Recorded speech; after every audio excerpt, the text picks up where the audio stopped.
Hey everybody, welcome to Escape Reality Star Wars Talk, the last episode of 2022. Yeah. I am your host Caleb, Hi, I'm Seth. I talk Star Wars with this man. and so this is the last episode of the year. It's kind of crazy. So last time, we skipped last week because Christmas, but the week before, we hinted at it, but I forgot that week was actually the same week as the first episode of this season. Which means we've been doing it for a year. Yeah. As of that week. Yep. So we're actually a little late for the anniversary. Happy anniversary. Yeah. We're only a couple weeks late. I realized it today because I was looking through the episodes. Because I was thinking this week was the anniversary. Mm-hmm. But then I saw we did the Visions episode on the 18th of last year. And then on the 1st of this year was when our second episode hit. Which was the Ronin episode. But yeah, I can't believe we've made it this far. Yeah, I didn't think we would, no offense, but we've come a long way, and we've got a lot to talk about today. Yeah.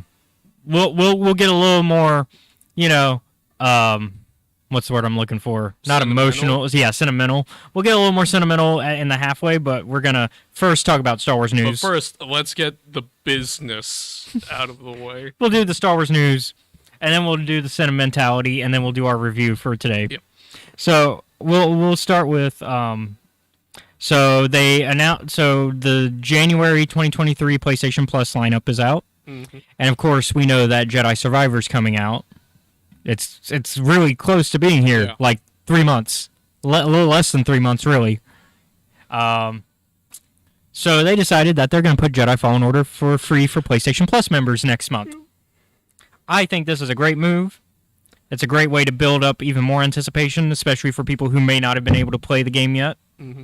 And it's a good way to, if you've been holding off on getting it, but you've wanted to get it, now's your chance. I'd say go for it. I've also been doing my Grandmaster run. Oh, yeah. How's that been going? I'm surprised how good I am. I've surprised myself that I can get as far as I have. Mm. I've made it all the way. So within the four and a quarter streams of it, I say a quarter because the first stream I did an hour of it, and then the rest of the stream was a Fortnite stream. But for the 4 1/4 streams I've done of it, I've managed to get all the way to Dathomir.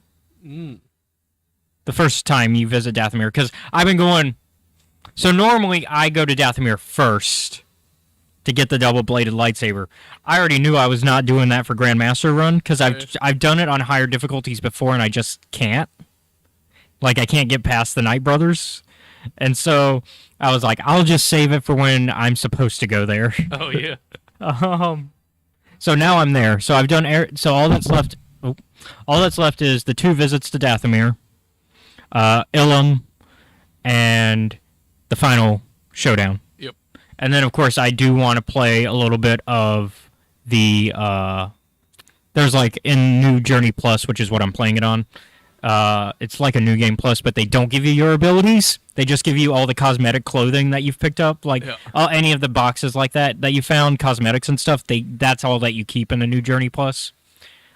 Which doesn't really make it a New Game Plus, in my opinion, but that's another discussion. Okay. We'll talk about that with you after. Yeah, because New Game Plus means you keep your skills. Mm. But so in New Journey Plus, there's a sort of an arena mode where they call it training, meditation training. Yep. So when you go into your little meditation thing, you can go to the meditation training, and they've got challenges there for you to complete. Okay. That's also something I plan to do for the stream is complete those challenges because if you complete 3 of them with 3 stars, essentially, then you get 3 more skins for BD. And so that's all I'm missing. And I've already platinumed the game because you don't have to do that to platinum, but I want to get that done for the stream.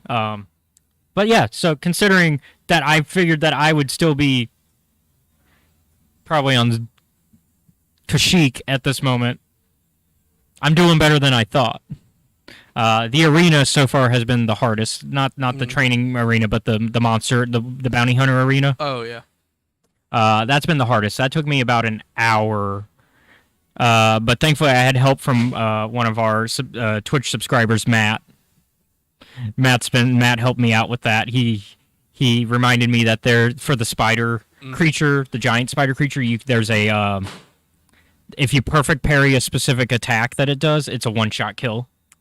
So you perfect parry, and then it shows the QTE button, and then you hit it, and you've killed it. Once again, wildlife, the most dangerous thing in Star Wars. It really is, though, especially in the arena, because in the bounty hunter arena, you have to start the arena completely over, and unless you make it to the bounty hunter segment, and there's 2 waves of creatures. Oh boy.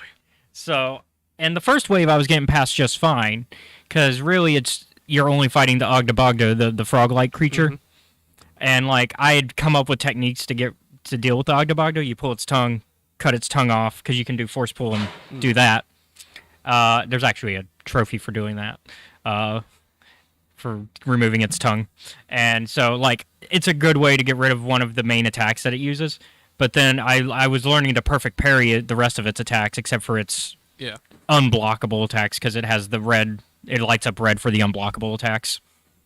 And one of those I was fine with the dodging, but it was the other one, whenever it would use the other one, that I would have to start over that fight, because I wouldn't be able to do anything about it.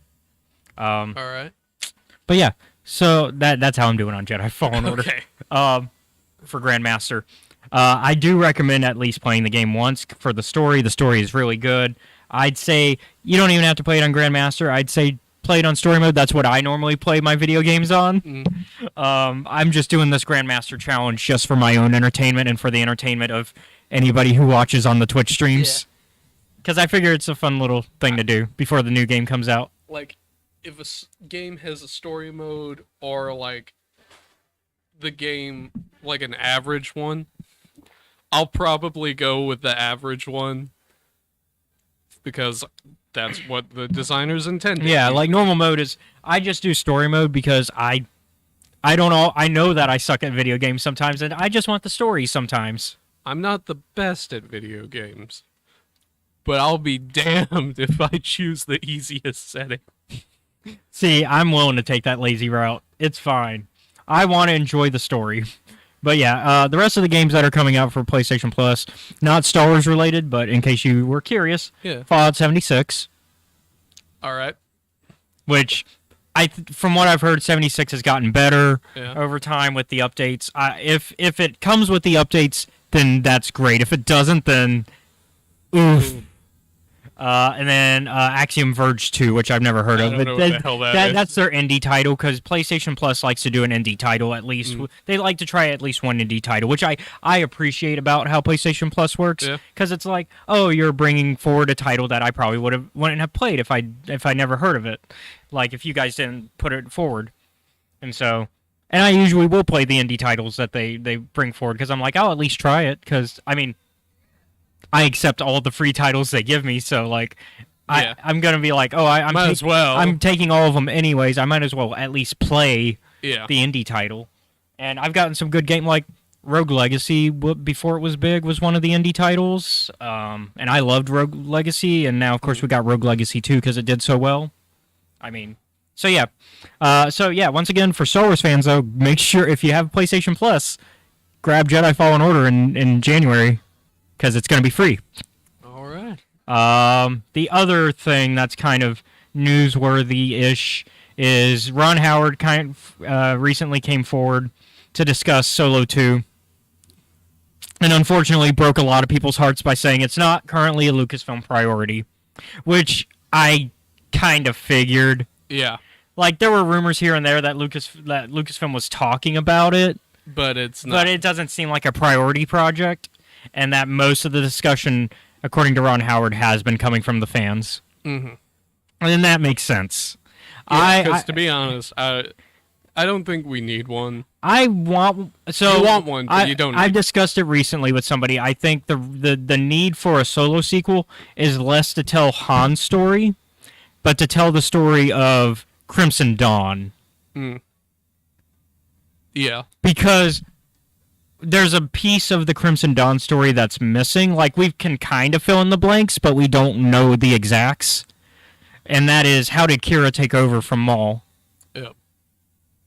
Like, because at the end of Solo, we have Maul show up, revealing, hey, I'm in charge of Crimson Dawn, which we kind of knew, but didn't. Like, we didn't know he would show up. And then, of course, he called Kira over to be his second in command, which I think is a fun story. Yeah. And that's a discussion that I actually had last night with some people. So for me, right, here were the things I knew. I knew, one, that Darth Maul was alive, but I also know that by the beginning of episode 4, he's dead. Well, we've got the story of how he dies, because that's in Rebels. Yeah. So, but we don't have the story of how him still being alive in that time frame fit. But I was like, why are you a crime lord? Well, by the time of Rebels, he's not. Yeah. So that's by the time of Rebels, he's lost everything. Yeah. So how did this happen? Yeah. So somewhere between Solo and Rebels, he loses it all. Yep. Again. And so that would be an interesting story to tell. I think Lando is the closest thing we'll get to a spiritual successor to Solo, because there is the Lando project that they're working on as a Disney Plus show. But I feel like it's going to focus also a little bit more on Billy Dee and Donald Glover Lando, and not just Donald Glover Lando. So that makes it more of its own thing, while still kind of being a spiritual successor to Solo.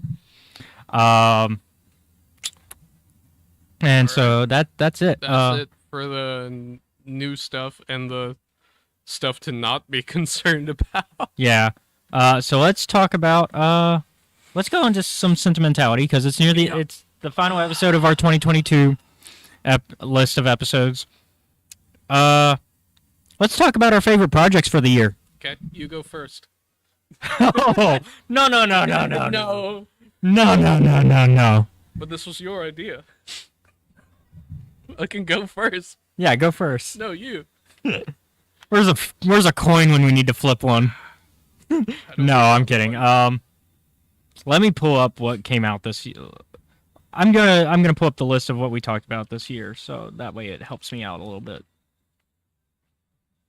Hold on, everything's slowing down a bit.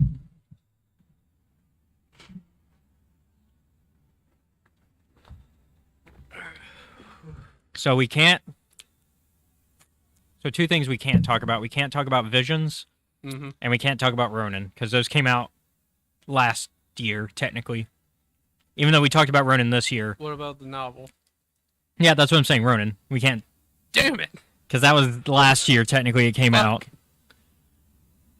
Alright. I think. I'm going to double check real quick. Because it might have actually came out. I think it's last year that it came out, though.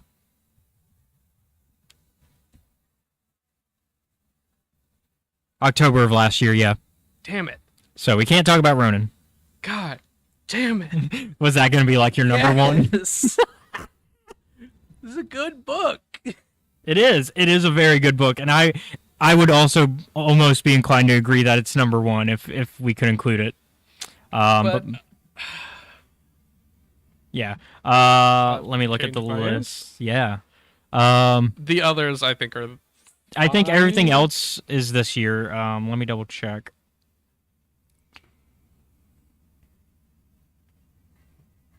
Was that this year? Yeah, I think. Not the TV show. The Star Wars book. Boogity-boogity-boo. Okay, that was this year, because that was February. No. Oh, February last year. Sorry, nope. Well, I'll give you a hint. Since I can't pick Ronin, I had to change my answer, and it wasn't that one. Yeah, well, so we can't talk about Into the Dark either. We can't talk about Light of the Jedi, because that was 2021 as well. I think, actually, no, The Fallen Star was the only one that was this year. Fallen Star, Midnight Horizon, and Like Fallen Star is the only adult one, but it was Fallen Star. Wave 3 was this year, so Fallen Star, Midnight Horizon, and yeah. I'm willing to put Fallen Star up there pretty high. So we're only going to talk about our top three. So let me kind of. So I think number 3 project would have to be.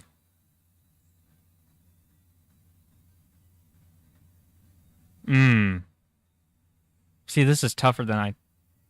Path of Deceit would be my number 3. What would be your number 3?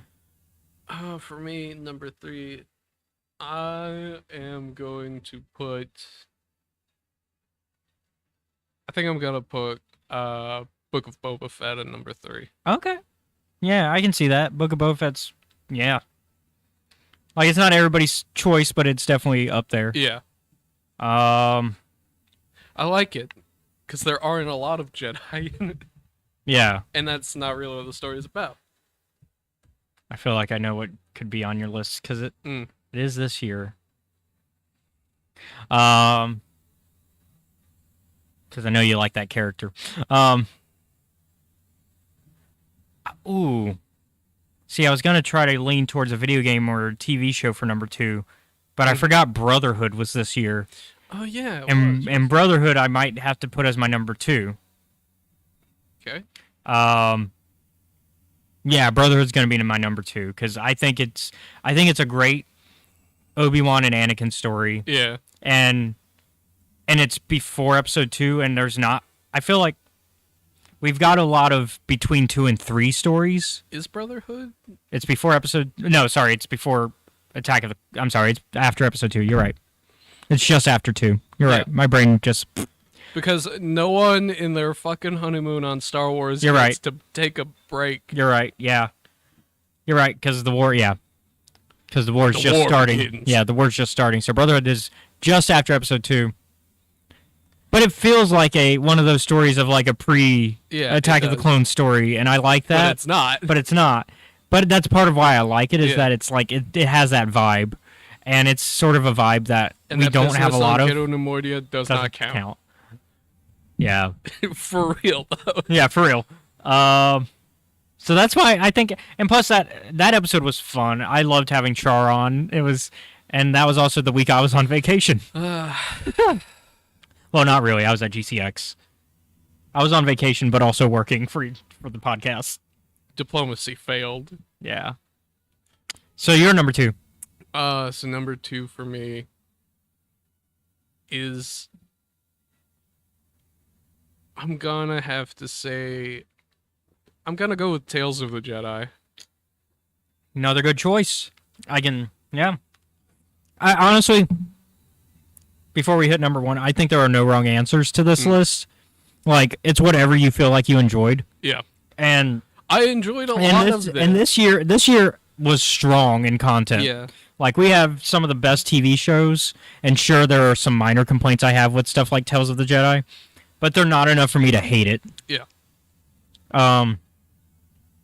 So number 1, I think I'm going to give an obvious answer here for my number 1. It's Andor. Okay. Yeah, I can see that. Andor is such a strong television show, and it's got such strong character development, and just Gilroy knows what he's doing. And I'm excited for season 2, even though we have to wait 2 years. I'll give you a hint for my last and final pick. It's not a television show. Oh, you're actually not doing a show? Yeah. No. Is it a comic? No.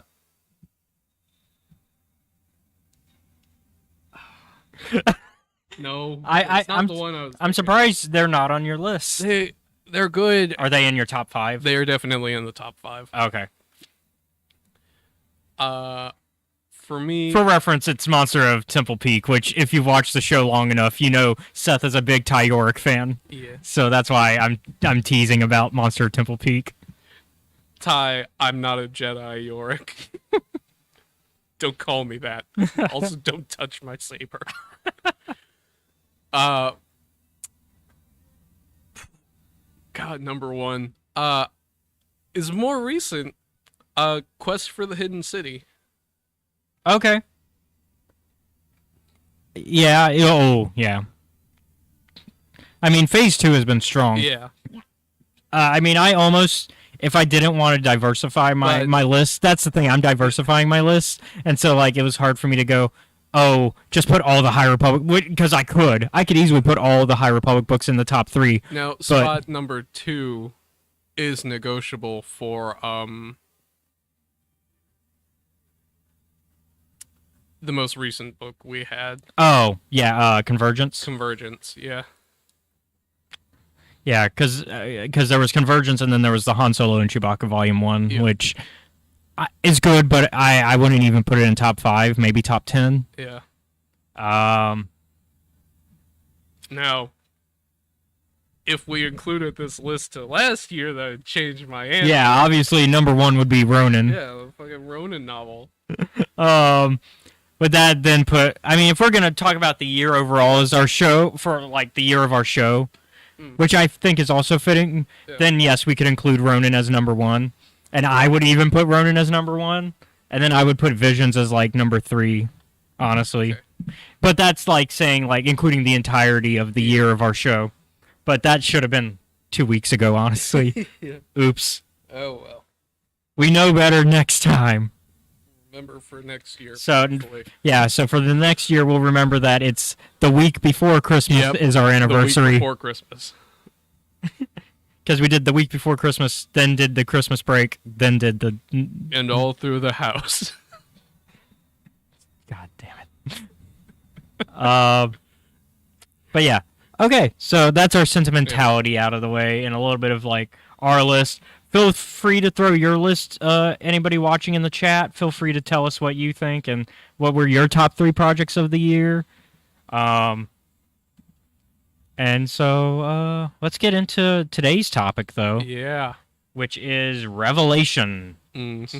Which is a comic book that it's a one-shot that they decided to drop so that way we can kind of get an idea of what's coming up for the rest of the Star Wars comics. So your mainline Star Wars, your Bounty Hunter, your Dr. Aphra, your Darth Vader. Even goes into the Han Solo and Chewbacca comic. Yeah. Doesn't delve into the High Republic, though. No.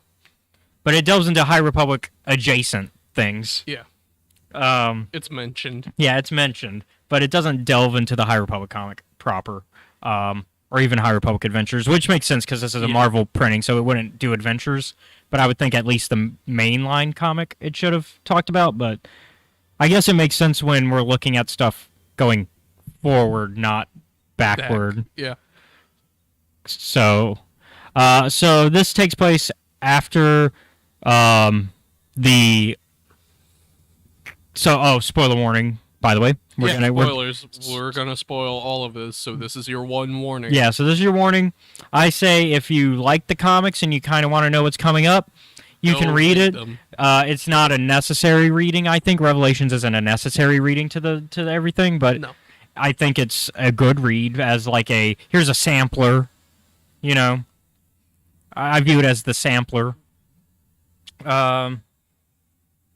So the premise is that this takes place after all of the current. So it takes place after what Crimson Reign, but and after the first issue of the Hidden Empire run.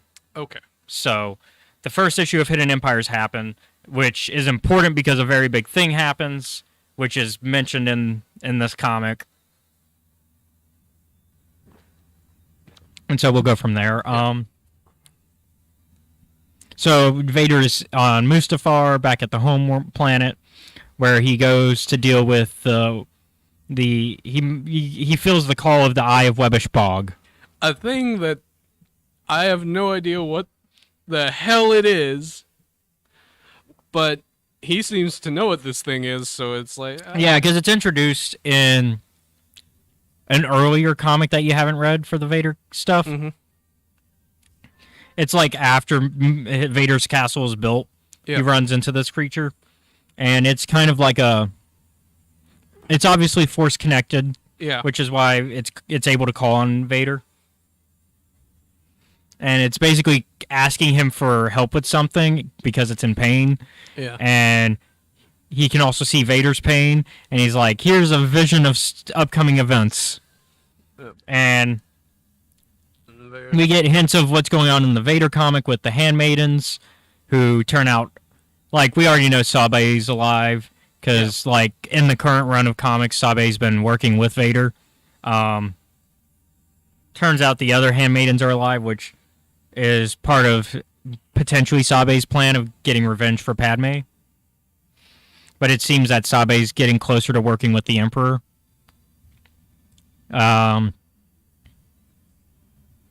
We also get, I think, I would call this a hint at the Yoda comic. Because we see Yoda and past Anakin during the Clone Wars. A glimpse of the past. It's very funny, just Anakin being like, no droids today. Droids. Damn it. You know, just once, I thought we'd get lucky. And then speaking of droids, we get a tie-into what we get a discussion of what's going to happen in the main Star Wars comic, which is apparently a droid revolution. There was a because droid there used to revolution be once. Yeah, and apparently the droid that was in charge of it is coming back. While it was stopped, they essentially took its brain out. Yeah. And now the brain is going to... It's just been passing from person to person. Yeah, which ties in also to potentially Han Solo and Chewbacca. Yeah. Because Han is the last person to have it and hide it before it got picked up by a droid. Yep. Specifically, the Spark is planning to use it, which the Spark is, the Spark Eternal. And so apparently they're going to work together, potentially. The Spark Eternal and this droid revolutionist, and so that ties into the Afra stuff as well. And Afra, I may be a bit hard on you, but man, are you going through it. Yeah, you don't deserve what's going on here. The Spark Eternal stuff is not entirely your fault. You did open the box, but I might have been a bit too harsh. And then 000's back because they 000 and the Spark are working together. I don't know who that is, but it's the protocol droid. He's deadly. He's a assassin protocol droid. Oh boy. And his whole thing is that he's always trying to kill his masters. Like for a while he was trying to kill Afra, but then Afra put something in him that was like, oh, now I can't. Yep. Meanwhile, Vader is getting pissed. Yeah, he's like, get to the point. Motherfucker, you called me out here? Yeah, he's trying to get to the point with the Eye of Webbish Bog. Fucking give me actual answers, you bastard. And so we get... I'm showing you the future, man. I can't give you specifics. It's not how this works. You should know this. And so he shows him a little bit more of like a closer something a little bit closer to the near future, which has to do with the Vader comic and the Hidden Empire stuff, which is that Kira's found a very dangerous device that could potentially end the Sith. Yeah. The Fermata cage. Yeah. Here's my policy, right? That shit just sounds evil.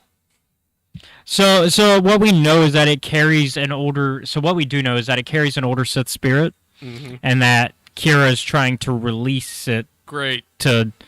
Like, we don't know the entire specifics of how the plan will work, but we know that she's trying to open the box. Oh, wonderful. What is it? Could you just fucking not? I mean, apparently it's bad enough that the Emperor's afraid of it. Like... Which is her goal, because she wants to get rid of the Emperor and Vader. What is with... Man, the Sith, they have a tendency to, like, put shit in masks and boxes. And boxes and bags. And fucking... Sorry, I had to Grinch there. And a fucking greenhouse to make sure they don't get out. Yeah. Stop touching this stuff. And then we get a glimpse at the Bounty Hunter comic as well, with Lieutenant Hayden. Yeah. Because Lieutenant Hayden's been growing close to Valance. But Valance is, of course, also trying to separate himself from I don't want to be the Empire. And then we get Inferno Squad. I was excited to see them. They're coming back. So, speaking of, I do like the conversation between Hayden and Vader. And Vader's like, are you dumb? No, go make sure he's dead. Yeah. Well, because she doesn't want him to be dead. That's the... Yeah. But I guess... He's like, don't fucking... You know what? Yeah. But we find out that Inferno Squadron's been sent after Valence. Which, of course, Inferno Squadron is the squadron in Battlefront 2 that you play as. And I was like, while reading this, I was like, I know that name. I don't know where it's from. I just remember that it's bad if they're after you. Well, yeah, because they're some of the best. They're pretty elite. But Inferno Squad is who you play. You play as the main member in Battlefront 2. The main campaign is about Inferno Squad. And then there was a book as well, which was pretty good. We'll get to it eventually. I say that about a lot of things. We'll get to it eventually. And then we got some more stuff with Valence, who's angry at the rest of the bounty hunter group because he's like about to shoot Zuckuss. Please don't shoot Zuckuss. Which, strangely of all, like, Bosk gets in the way of this. But also, like, Bosk is working with them, so it makes sense. But, like, Bosk also doesn't like Valence, so also that makes sense. Fucking kick your ass. But, no, Valence shows that he's the one kicking everybody's ass. Damn. Everyone's like, damn. Why the fuck did we decide to fight the Terminator? But I think, from what I understand, but from what we understand, he's not himself during this fight. Like, it's supposed to be the... First it comes it's for supposed, the metal, from what I understand, it's supposed to be it's supposed to be both the, what we were just talking about it.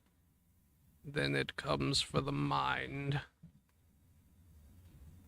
It's supposed to be both the spark and the droid revolutionists that are like working together, and so like the spark is spreading to other technology, and of course since Valence is all technology now, he's getting into a fight with his friends, including Tonga, who's like, "Hey, it's me! Don't shoot!" And the last thing we see is him getting ready to shoot her. Nah, I'm gonna do it anyway with his little arm shot.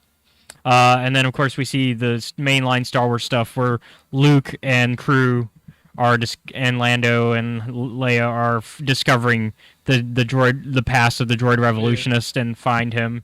And they're like, these aren't like Clone Wars battle droids. Yeah, and also and on top of that, it has to be pretty recent because it's not even High Republic, because the bodies are still pretty fresh. But, like, they also find hints of High Republic era, like, battle that took place on the same planet. And then... To clarify,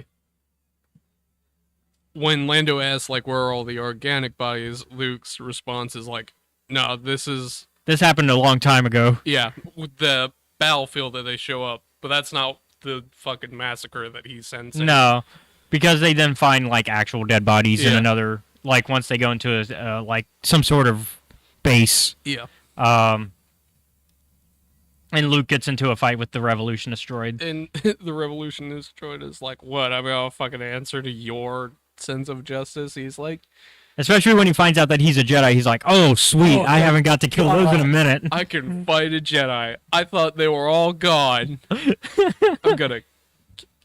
It's bad when... Yeah, here it is. The exact quote. A Jedi, I was afraid my dreams of killing one were dashed. Your presence here is an unexpected gift. I'd been informed the Jedi were extinct. Yep. I kind of like yellow lightsaber Luke era that we've been getting in the comics. But also, that's because I'm a fan of yellow lightsabers. Like, I like yellow and orange the most. I don't have anything against it. Yeah, yellow and orange are my favorite colors for lightsabers, and then I kind of like, obviously the safe. I feel like blue is like the safe color for me as well. But like out of all the colors, I like yellow and orange, and then I would probably have a blue lightsaber though. Is probably what I'd end up with. And then we get some Hidden Empire stuff and connecting everything together because it's all connected. Everything's connected. And plotting. Yeah. We even see Palpatine with his lightsaber again. It's And then we see Afra. Oh, I missed that the first time. Afra and that's Tag. That's Tag. Afra and Tag kissing. Is that Domina? Yeah, that's Domina. Oh. See the pink hair? Oh dear. I missed that last time. And Luke, no, don't. Oh, no. We're going to get to see Luke making his lightsaber because look, he's got the green and red crystal. Hey. He's probably going to purify that red one, but the green one in his hand there is probably going to be the one that we see in Return of the Jedi because we've yet to see him make his Return of the Jedi lightsaber. The lightsaber he's carrying now is one that he found. It's not really his. Like he didn't go on a journey to build a lightsaber yet. I found a spare one from a corpse. Yeah. And then, of course, we see C-3PO holding Vader's helmet. So that looks like a cool moment. That's probably going to come up. We get a Trandoshan fight with the Bounty Hunter one from the Bounty Hunter comic, the one that's been working for Vader, fighting Bosk. Oh, god damn it all. That's got to be cool. And then we see droids. Oh, man. We got 000, BT-1, IG-88, and R2 all lined up together. Oh, my God. I'm still remembering, like, fucking IG-88 had it pretty rough during fucking... the War of the Bounty Hunter. Yeah. And then we've got... Get your ass kicked to the point where it's like, okay, maybe I need to reevaluate my life. And then we got Zuckuss... being carried by 4LOM, which means, oh no, does something happen to Zuckuss? Because something could happen to Zuckuss, because as far as I know, he's not in episode 6 or after so far. So he could... Zuckuss could die. Zuckuss down. Could Zuckuss die? Maybe. Might need a revive. Sabe's putting on Vader's helmet, and it shows her in one panel holding a... shows either her or one of the other handmaids holding his lightsaber, or no, that's him holding his lightsaber. It's really hard because the frames, the one we got, the way they did it is they put the wide, you know how you get your what's it called the there's a term for it when it's the 2-page spread. The spread, they separated it into 2 pages. No, I want to see the spread as one image, but So, yeah, it looks like it's Vader and the handmaids and maybe Tonga? Maybe. No, that's Tonga, but one of... Yeah, there's some people back there. It's interesting, the story that's going on. Vader's like... All right, done with the riddles. Come on. Just fucking spill, man. I don't... And then he realizes why the Eye of Webbersbog has been in pain. It's because of the gas in the area. And it turns out that it was a trap, that somebody poisoned him. It was the Mustafarians. And he gets into because the Mustafarians have not been happy with Vader living there. Oh, yeah. And so... fucking territorial dispute. Yeah. And so he gets into a fight with the Mustafarians, who lose. Yeah. Very, very quickly. It's funny. He's like... They're like, this is our home. And then you should be very familiar with its lava pools. Yeah, and then they go for a swim. God damn, Vader. And then we get like a Terminator 2 falling into the lava, except no thumbs up. It's him going, no! I just interpreted him as it being like... Well, like in Terminator 2, you know, because he falls in the... Believe it or not, that is one of the movies I've seen. Yeah. I know I haven't seen a lot of them. But I am familiar with that one. But yeah, so Eye of Webbersbog is like, these are just warnings, so just be prepared for them. Yep. And Vader's like, yeah, sure, whatever. Yeah, and then like minutes later, he goes into a call with the Emperor, which is one of the exact conversations that happened in the visions. Yeah, and he's like, oh, fuck. Yep. God damn it, he wasn't joking around. And so that was our little sampler. And they have a little bit more of like specific panels of upcoming panels in it as well, but that's Vader. Yeah. Valence, fix your goddamn collar. So, as a little bit of a end of the year, here's what's coming up thing, I think it did a good job. Yeah. I agree. It's a little harder to judge this just because it's not like a story in and of itself. Like the Eye of Webbersbog thing is the story, but it's not like it's not advancing anything plot-wise. These are events that may come to pass. hmm As a story for Vader, it works. Yeah. Like Vader learning about the future, but also being like, I don't believe in what you're telling me, and also I don't care, because that's just Vader sometimes. Yeah. Um, Vader. Yeah, seeing the future is such a great thing to happen. I would give it a 7.5, maybe 7. My main reason for that is just like I said, it's not advancing the plot, but it's giving us an advanced look of what's coming up because fans are curious what's going to happen next. Because we're nearing the end of an era for Star Wars comics. Because we're about to be at the point where Return of the Jedi starts. Yeah. Like once Hidden Empire storyline ends, nobody knows really what's planned next in terms of the mainline stuff. Are we gonna hit? We know we're probably gonna hit a number 1 again soon. Like they're gonna reset soon. But what's the plan for that? And I'd say this comic doesn't really delve into that. It delves into the rest of what's going to happen for this arc with the Hidden Empire stuff. Yeah, I think a 7 is a fair one to give this one. Yeah. Because, yeah, you're right. It's not advancing anything. The story is fine, but it primarily just gives hints as to what can happen in the future for this one. Yep. So, that was a sentence. Yeah. So I guess that's our review of it. Yeah. Dang. Quick read, pretty good. Yeah, it's a quick read. So I guess we'll be seeing you all in the next week. Yep. We'll be going a good bit forward in time. Oh. We're gonna read the Halcyon Legacy comics, which take place during the sequel trilogy era. And take place on the Halcyon, of course. I was thinking about this. Do you remember the book that had Luke and Lando in it that was set after episode 6 that we read? Oh, Shadow of the Sith. Yeah. That was a good one. Yeah. So we're going back to kind of that era, but a lot closer to because it's during the sequel era because they have mentioned the First Order in the comic. That's what we're going to be reading for next week, which will be the first episode of the new year. Mm-hmm. And since this is New Year's Eve, I do want to wish everybody a Happy New Year. Because we're probably not gonna we're not gonna be live when New Year starts. No, we're not. And so thank you all for watching with us for over a year now. Yeah. Because we're past the anniversary, like I made the mistake of.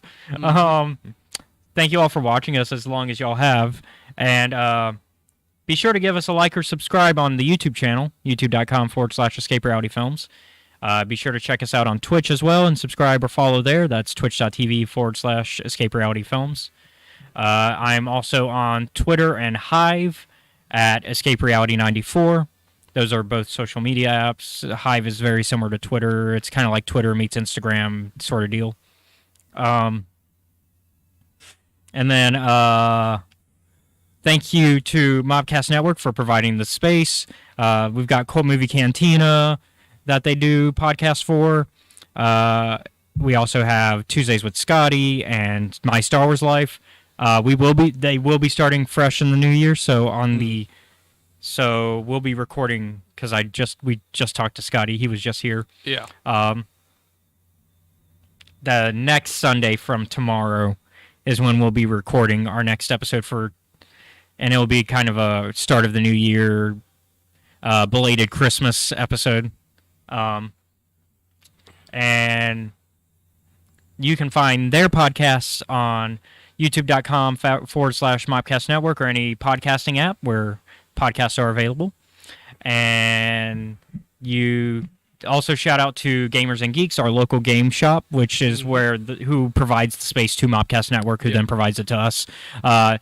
If you're ever in the Mobile, Alabama area, come down towards Moffett, and you'll find Gamers and Geeks. You'll have your tabletop gaming, your card games. They got an arcade in the back for $10 for the day. You get a wristband, and you have the free-to-play machines in the back. And then, of course, right next to them in the same building is Engage Gaming, which has they do like video games hourly rental sort of thing. It's almost like a trying to think of the word for it, but it's basically that. You pay a hourly rental fee and you sit inside the shop where they have the consoles. So they've got Xbox, PlayStation, PC, VR, all of that. They also include the games. If you pay a monthly membership fee, you get a reduced price on the hourly fees. And yeah, they got all that kinds of cool stuff. I wonder if they're going to upgrade. I don't know if they have PS5s or Xbox Series X's. I haven't looked.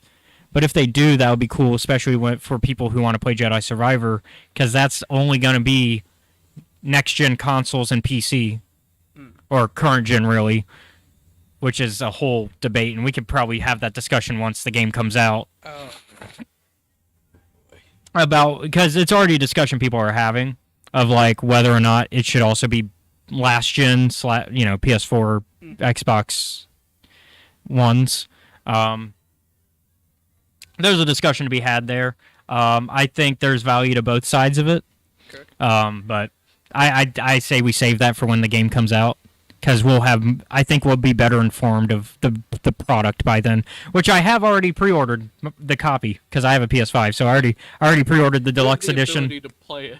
Yeah, I've already pre-ordered the deluxe edition. That way, as soon as it comes out, we can play it. All right. I feel like if we do that, right? Mm-hmm. Like, I'm gonna go and get up, and you're gonna, like, switch the difficulty on me. No, I'm gonna leave it on story mode, because I've already said that for the first day, I'm gonna try to sit down and play the entire game. Oh, like, boy. As soon as it comes out, I am playing that sucker.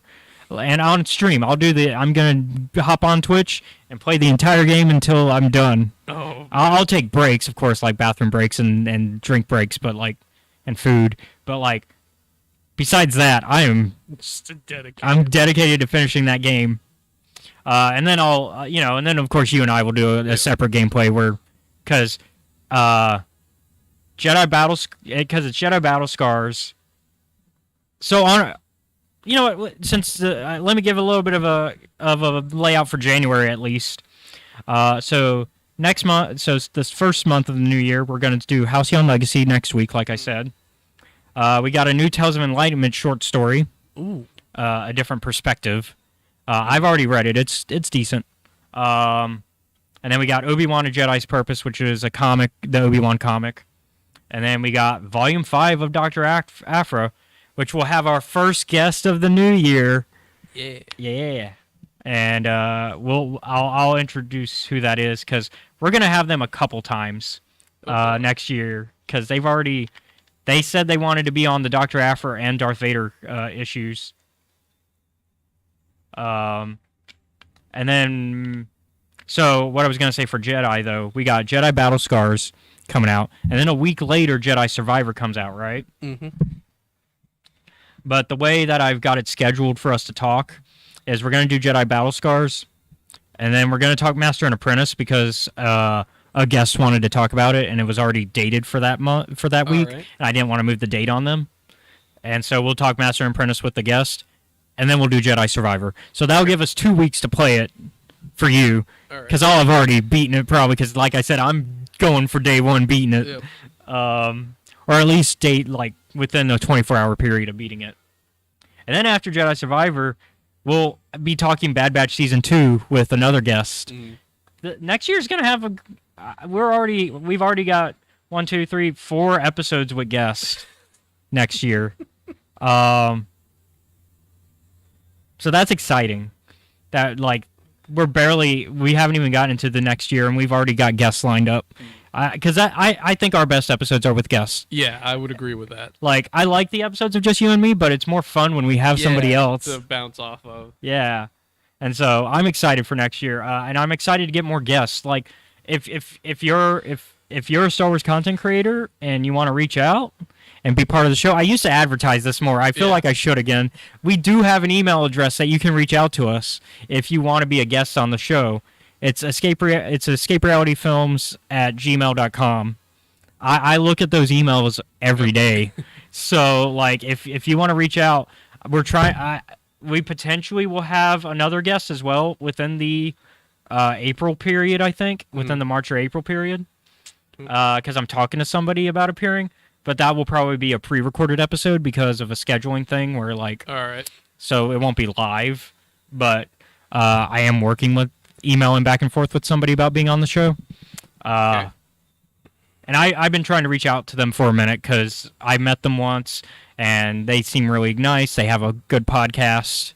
I'm not going to say names yet just because I don't have anything in, like, nothing's in solid stone yet. Yep. But once it is, then I'll talk about it. But yeah, so that's pretty much the plans for next month and next year. So like I said, next week, Halcyon Legacy. Yep. Thank you all for watching. Oh, shout out to our Patreon members. Yeah. Be sure to check out our Patreon. It's patreon.com/Escape Reality Films. Shout out to Jennifer Brantley.